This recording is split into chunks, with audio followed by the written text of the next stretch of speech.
Hey guys, my name is Richard and welcome to this hair transplant video. I wanted to make this quick video just to go over some of the things that you can expect after having a hair transplant. So if you've been following my channel, you'll know that I've been making hair transplant progress update videos pretty much since day one of my transplant. Just kind of going over some of the things that I've felt and some of the things that I've experienced after my hair transplant, and hopefully giving some useful content to you guys who are thinking about having a hair transplant or have already had one. I'm currently on month 4 of my hair transplant, and as you can see, things are looking pretty good. The growth has kicked in over the last month and the hair has been growing since, and I'm really happy with the results so far. But I wanted to make this video and just to kind of summarize everything that I've gone through and summarize some of the questions that I've been asked over the past few months regarding my hair transplant. Things like, oh, did it hurt? Or is it normal to experience this after 3 weeks of my hair transplant? I'm still getting this, I'm on month 2. These kind of things. So hopefully you'll find this information useful. By the way, if you haven't done so yet, please click on the subscribe button below and enable bell notifications, and that way you won't miss out on any new videos that I might post or any new content that I may post. Also, if you do like this content, don't forget to press the like button and give me a thumbs up. Okay, but let's get into this video. Number one thing I wanted to cover is discomfort after your surgery. So any of you guys who went into the surgery, or anyone who's planning to go into the surgery and thinks that it's not going to hurt, you've unfortunately been misguided. It will hurt, not during the surgery, but the painful part is the anesthetic. So when they inject you with the anesthetic, that stuff will hurt. It's kind of like going to the dentist. The injection part is unpleasant and painful, and then the surgery part itself, you don't really feel it because your head is numb. But because it's a head surgery, you will feel pain and discomfort the following day when it all wears off. Very much like when you've been to the dentist, the next day you do feel a bit of aching, yeah? Except this is going to be on a slightly larger scale. So if you've just had your surgery and you notice that there's, obviously a lot of crusting around where the transplant area was and also where the donor area is, this is absolutely normal. Everything is healing. That's expected. You may notice a little bit of drainage. So if you woke up and you've got a bit of a wet patch on your pillow, absolutely nothing to worry about. This is normal. I remember when I woke up on my first and second night and the pillow was a bit wet, I was absolutely freaking out because I thought something went wrong.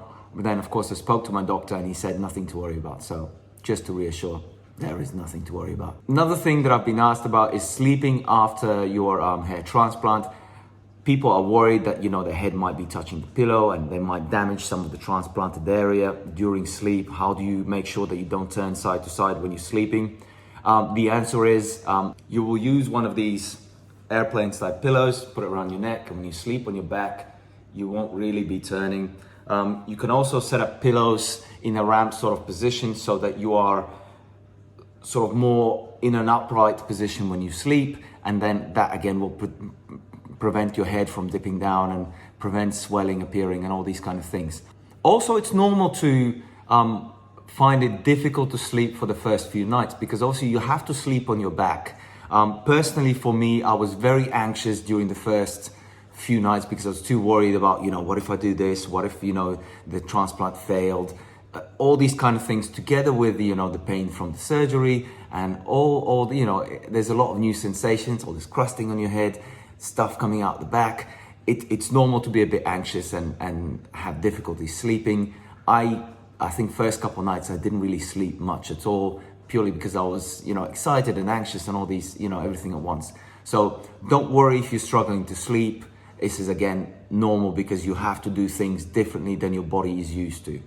You also may notice that there's a lot of itching and sort of tingling feeling on your scalp. I didn't really get too much itching. It was more like a tingling feeling. I almost felt like something was crawling on my head. Like I had ants crawling in my head. This is absolutely normal. It's a normal healing sensation that you will get from the surgery. And again, it's normal to get this feeling up until, 2-3 months after your surgery. I'm on month 4 and I still get from time to time, sometimes just a tiny bit, but I still get it. And I guess this is just because there is still stuff brewing underneath in your scalp, and therefore you're expected to get these kind of little itches and little tingly feelings. So again, nothing to worry about. This is absolutely normal. So moving on to the next part, the headband. So some clinics do this and some clinics don't.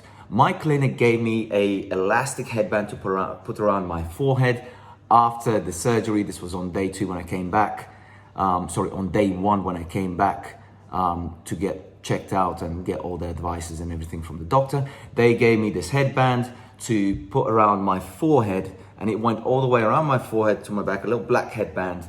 And what that does, it puts pressure on your head and stops the swelling from the top of your head where the operation was done to going down onto your forehead and onto your eyes. So obviously, if you don't have this headband, what some people can get is swelling around their eyes, and in some cases it can be dangerous, but in most cases it's not really a big deal. You just get a bit of puffy eyes and a bit of swelling. Again, but they give you this headband to put on that keeps everything tight. Just like if you've sprained your ankle, for example, and it was swelling, you put on an elastic band and it just takes down the swelling. So the same way, they give you one for your forehead and you put it on and it just stops the swelling from going down on your face. But with that, because it's a headband, it will go around, and in most cases it will go on top of your donor area. Now, what they will tell you at the clinic is that during the first couple of days, set a timer for 30 minutes, and every 30 minutes, move the headband a little bit just so it does not grow into your skin. Again, personally, I don't really like this kind of advice. I think a better way would have been to move the headband somewhere else, but I guess not in some scenarios you can't. In mine you could, because the donor area was kind of back here. So after being very uncomfortable for the first day, I realized that because the headband is there, the donor area wasn't really healing very well because it was constantly covered by this moist headband. With your donor area, it's best to leave it uncovered and let it heal naturally, get plenty of air to it and everything. So what I did is I moved the headband slightly lower down so that it was more like going on my neck and then going up. So I just moved it slightly down below the donor area, and that way it was not irritating the donor area anymore. The donor area dried up within sort of an hour or 2 hours, and I felt much better sleeping and I felt much better in general. Also, I didn't have to keep moving every 5 minutes. So that was a really good thing that I kind of improvised on myself. So if you are using a headband, have a look at your donor area and see if you can adjust the headband and move it slightly above or slightly below the donor area without sort of, going on top of the transplant area. Is it normal to get headaches, 2 or 3 days after the hair transplant? Yes, absolutely normal. I think I had a headache good 5 days after the transplant, and eventually went. The advice would be from my side, drink plenty of water, hydrate, and rest. That is what you need to do. Which kind of brings to the next thing. Since I mentioned the headband a minute ago, swelling. Is it normal to have swelling on your forehead after the hair transplant? And yes, it's absolutely normal to have some swelling. When I came back to UK, and I think it was about day 5 after my hair transplant, I noticed I had a massive lump on my forehead here. It was like the size of 50p pence. I absolutely freaked out because I thought something had gone wrong, and I was worried it's going to get bigger and it might stay there forever, one of these things. I spoke to my doctors straight away, and they said, it's absolutely normal. There's nothing to worry about. Drink plenty of water, again, was the advice, and it normally disappears within 2 to 3 days. In my case, it disappeared in 2 days. A lot of doctors will tell you not to drink coffee after transplant. Can I drink coffee after transplant? My honest advice is, and again, I didn't do this when I had my transplant, and I wish I did, or wish I read about it a bit more before it. You can drink coffee, there's nothing wrong with it. Don't drink it the day after your hair transplant, because coffee is a stimulant, it will get you more excited, and because you're already going to be anxious and excited, you might struggle sleeping. Sort of 1 or 2 days after the transplant is absolutely fine. As I said, coffee is a stimulant, it will increase your blood flow, it will improve healing, in my opinion. But I'm not a doctor, so my opinion only goes so far.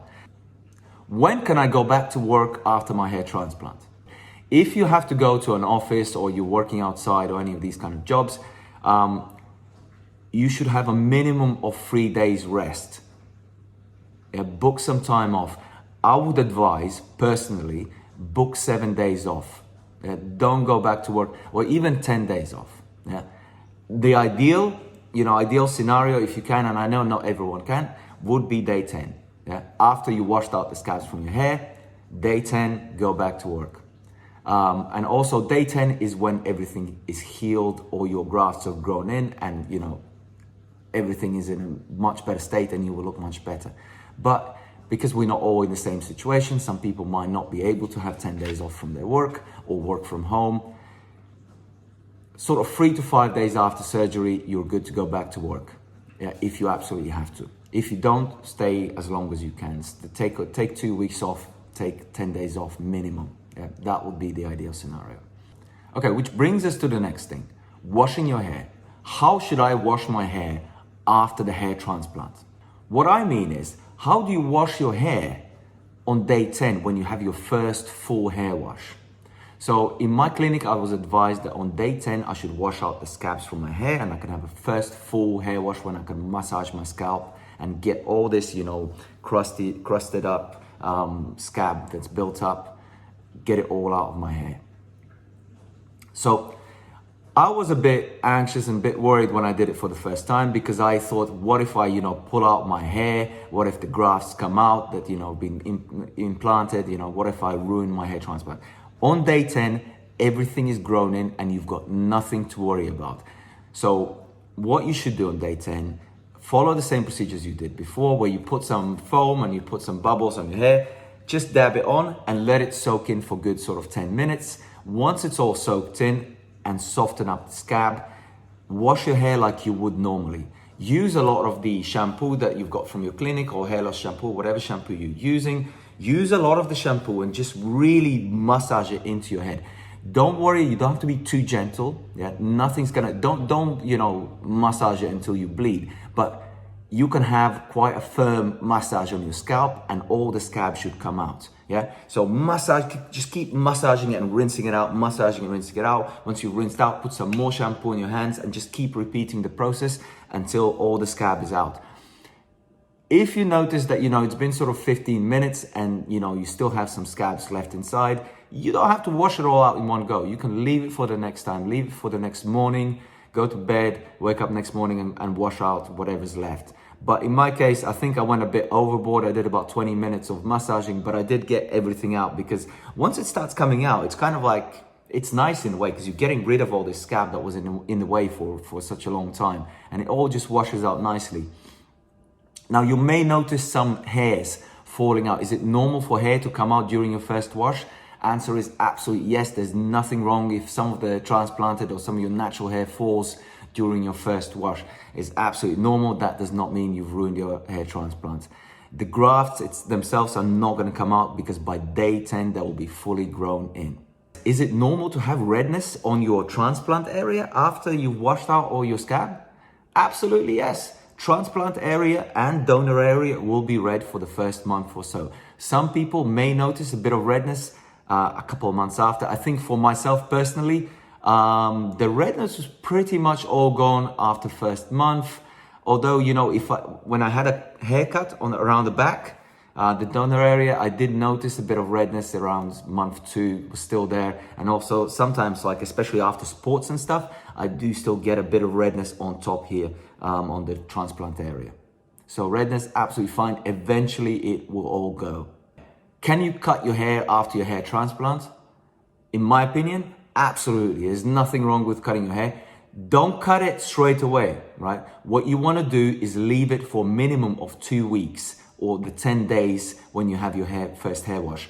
After the 10 days, everything is grown in. All your, hair grafts or the follicles, by day 10, they are grown in. So if you cut your hair on week 2, there's little chance, there's no chance of you damaging your hair, right? Unless you use like a rusty razor or something like that and you scrape your head. So do be very, very careful when you cut your hair after your hair transplant, but you don't have to wait like 6 months. Like some places say, oh, wait 6 months, don't use clippers. I think that's a whole load of rubbish. You can use clippers. There is nothing wrong with clippers as long as you don't cut your hair, cut your head. Yeah, don't damage the skin. Don't give any chance for any sort of an infection around the transplant or the donor area or anywhere in your head, really. Even if you're cutting your hair normally, right? You don't want to have an infection and you don't want to cut your skin on your head, right? That's just normal. So the same way after your transplant, you can cut your hair with clippers, absolutely fine. I cut my hair first time after 1 month. I just use normal clippers that I've always had. I put a number 1 plastic attachment on it and I just did a number 1 all over. Yeah, because I wanted everything to be even, because I was dreaming of this even growth, yeah, which never happened. But yeah, cutting your hair, absolutely fine. Nothing wrong with it, in my opinion.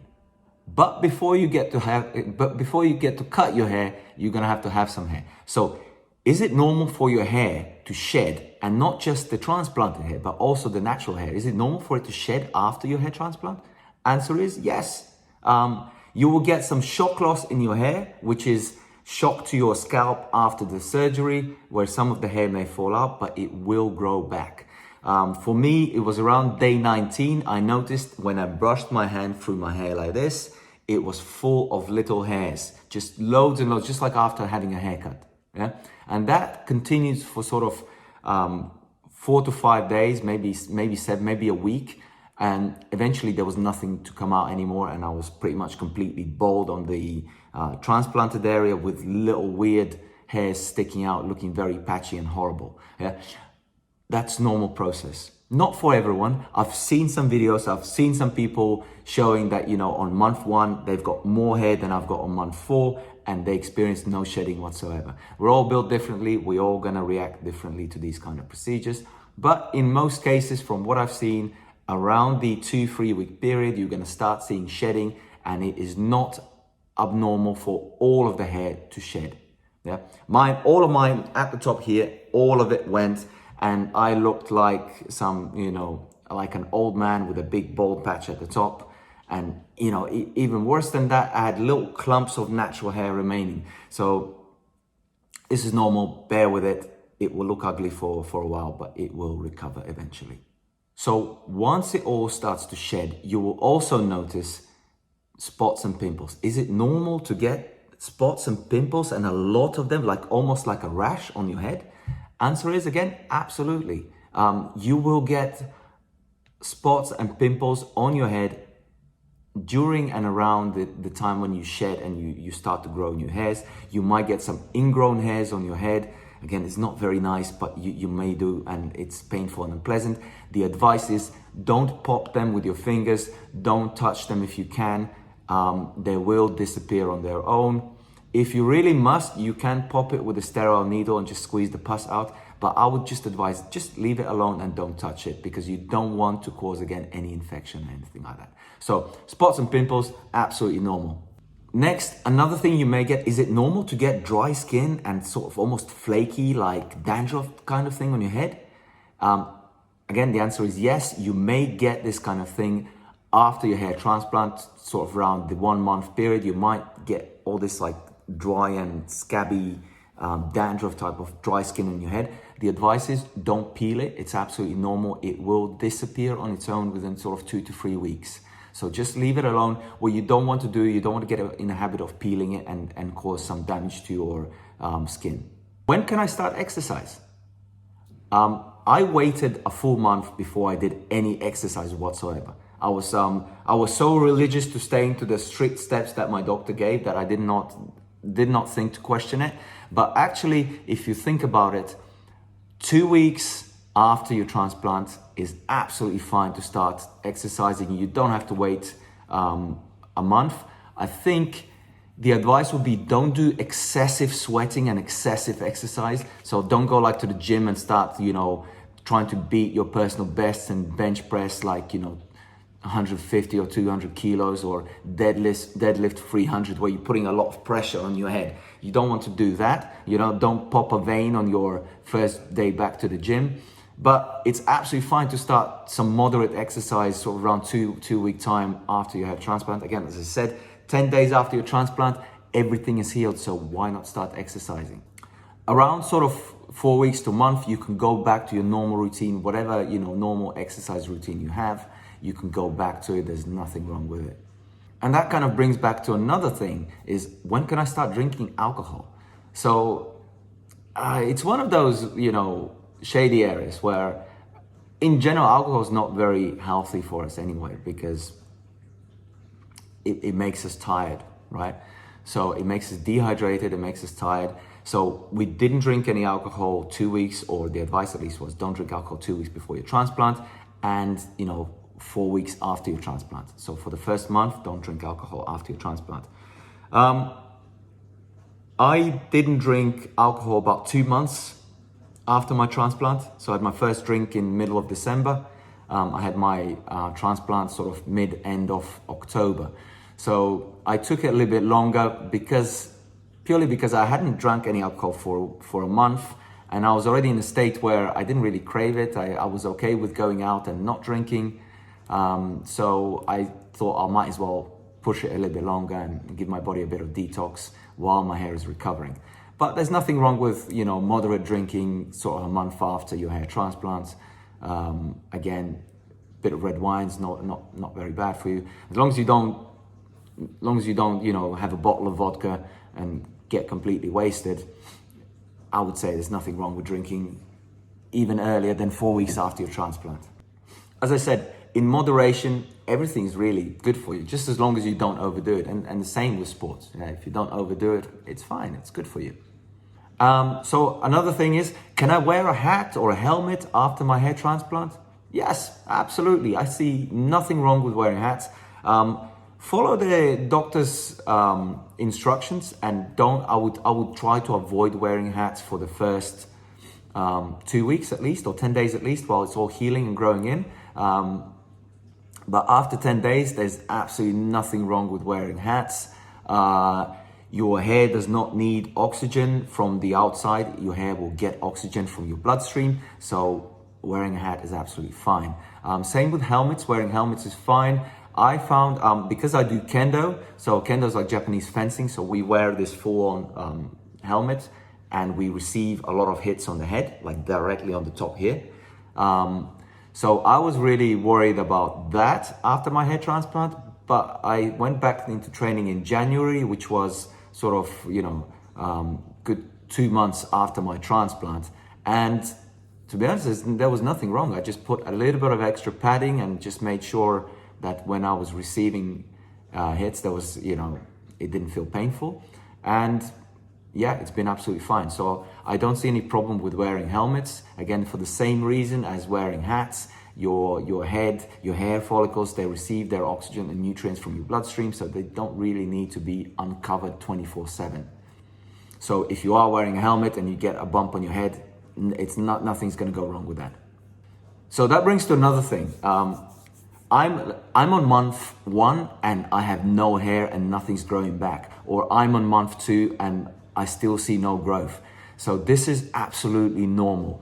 During the first sort of month 1 and month 2, the first 8 weeks, 10 weeks, it is absolutely normal to see no growth whatsoever. In fact, I remember in my case, the first 8 weeks, I had nothing there. And I remember running to the mirror every morning going, I want to check, is there anything growing? And, I have a magnifying mirror and I'll be looking at it with my shaving mirror. I'll be looking every morning and every evening, and sometimes even during the day, I'll have a quick peek, is anything growing? And nothing would grow. And it's like, it was the most annoying and depressing thing, because I'm a very impatient person and I want things to happen quickly. And I don't want to wait 3 months for my hair to start to grow. I want it to grow right now. But the answer is, first 8 to 10 weeks, it is normal not to see any growth. That does not mean that your transplant was a failure.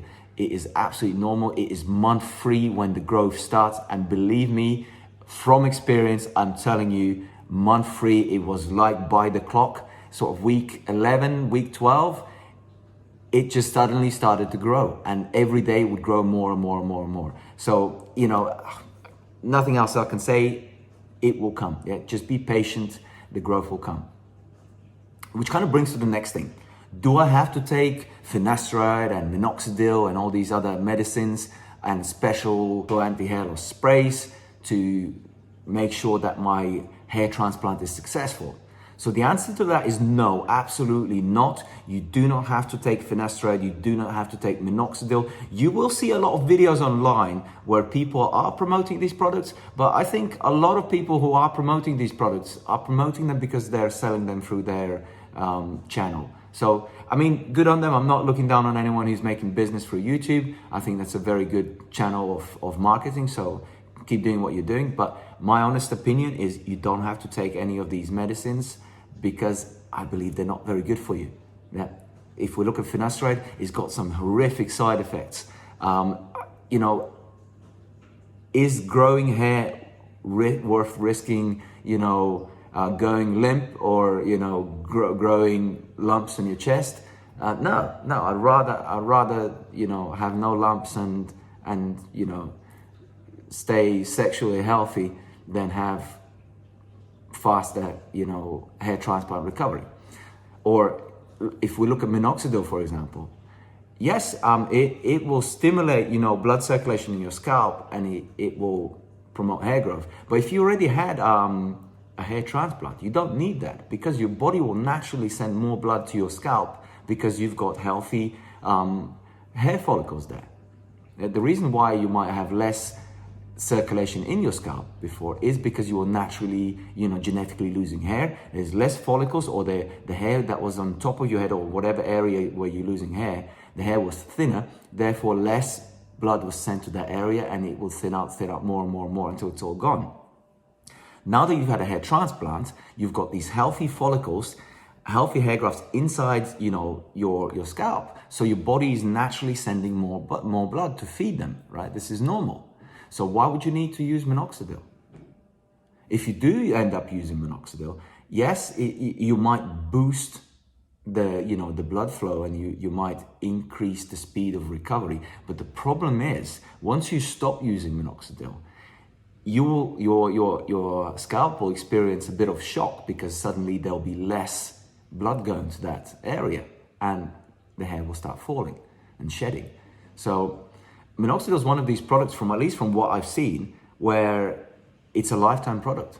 And if you watch most of the videos on YouTube, even the ones that are promoting it, they will tell you it's a lifetime product. Once you start using it, you have to continue to use it. So yes, if there's no other option for you, you know, use it. But if you had a hair transplant, give it some time, give it a chance to naturally recover before you start using all these drugs and chemicals.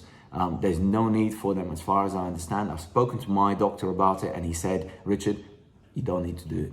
Yeah. It will recover naturally, and you have naturally good hair without using any of these products. So my honest answer is no, you don't need to use anything other than use a non-chemical hair loss, anti-hair loss shampoo. Yeah. You can use anti-hair loss sprays. Again, these are like natural sprays with oils and stuff. They're not going to necessarily make your hair grow faster or more, but they'll be healthy for you. In terms of supplements, you can use men's multivitamin or supplements that are for hair growth, you know, things like vitamin B complex. And you can look into this further yourself, what supplements you can use for hair growth. But I only use men's multivitamin.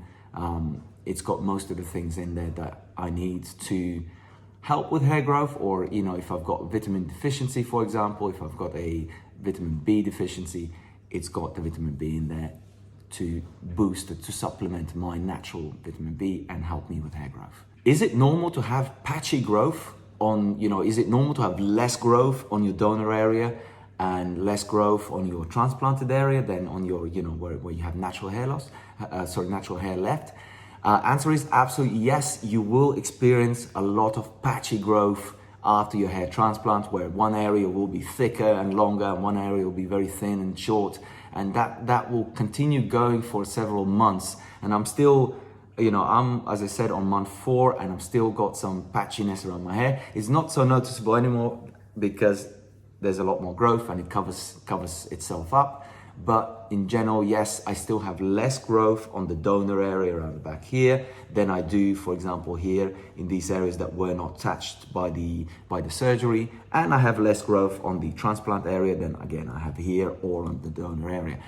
This again is very normal. It will even itself out within 12 months. So you do have to wait. The whole thing that I've learned from this hair transplant, that it's all a waiting game, and you just have to wait and be patient. Don't rush to conclusions and start taking medicines and drugs to, you know, boost and speed up recovery. Just be patient. You know, you've gone through all this surgery, you've gone through everything. You've taken a lot of time already. Give it some more time. You know, within 12 months, everything will be kosher, it will be cool. And lastly, because it's still bothering me and I still do have it, numbness. Is it normal to have numbness on your transplant area 4 months, 3 months after your transplant? Answer is absolutely yes, even up to 6 months. It will eventually go, and it all depends on how many grafts you had transplanted. If you had more, the numbness may stay around for longer because you need to give time for the nerves to recover and regrow and everything. So it is normal to have some numbness. I have numbness here where I had the transplant. Over here where I had transplant, the numbness is gone. There is pretty much no numbness at all. So it is getting less and less. And also the numbness that I do have up here is not as strong as it used to be. So it's slowly disappearing. I did query my doctor about this a couple of weeks ago. And again, I was reassured that it's absolutely fine and it will go within the next, you know, few months. So just be patient and wait. It is normal to have numbness even 3-4 months after your transplant. Same as it is normal to have a little bit of itching or some, you know, red pimples or spots. I had one somewhere here, just about there. Yeah, it's normal. These things going to keep appearing because stuff is still growing and healing underneath the scalp. New hairs are still growing out. They say month 3 and 4, you only see sort of 20-30% of the end result, right? So if this is 20 or 30% of the end result, dude, I'm very happy with this. I'm waiting for the 100% because that's going to be, you know, a lot more than this. So overall, be patient. Most of the things that you'll experience will be normal. If there is something you're concerned about, contact your doctor and find out whether that's normal or not. By the way, if there's any symptoms or anything that I did not mention and you experienced after your hair transplant, please let me know. Use the comment below and let me know. I would love to learn about this stuff and I would love to share it with my community. If you haven't done so yet, please don't forget to subscribe to my channel so you don't miss out on any future content that I post. I really hope that you guys found this video useful. Thank you everyone for watching. Don't forget to like this video and give me the thumbs up. And I will see you guys next time. Bye for now.